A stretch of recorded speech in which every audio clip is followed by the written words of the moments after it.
So, nandito tayo ngayon sa Goodwill. Meron tayong nakuha, Carhartt, Dixon, tapos may kinukoms tayo. Tapos biglang nagkagulo dito sa loob ng store dahil merong malaking botike na nakatakas. What is it, a mouse? No, some sort of Nandito, tatago. Please don't panic. I'm not panicking. People run and they fast. I'm not panicking. Ah, So it's like someone. Looks like a, I don't even know, a monitor. no? Kita nyo ba? Crazy. It has to be someone's pet. Put on top of them.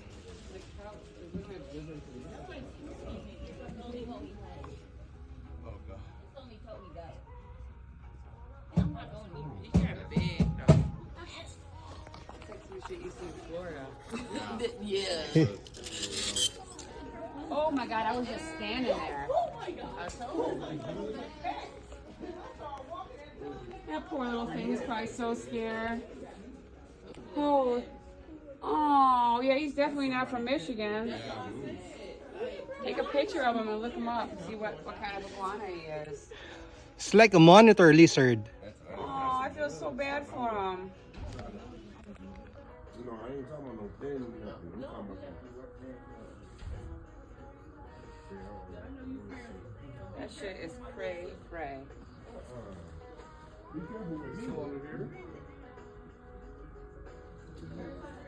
Poor little thing. Yeah, he's right here.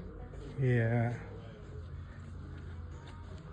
Anyways, yung kinukops ko dito kanina, stock extra jacket. Binalik ko na. Ito oh. Stock X bomber puffer jacket. Tapos Aeropostale na pambabae pero new with tag na $8. Baka iwanan ko na lang ito, mahal. Tapos ito, tayo baka lapitan tayo nung botigi. Yan. Ito kukunin ko para do sa Akai MPK ko nung nakuha.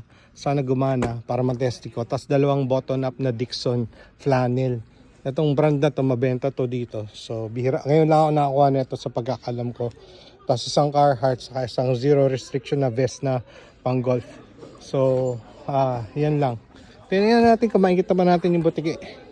Upload ko to mamaya.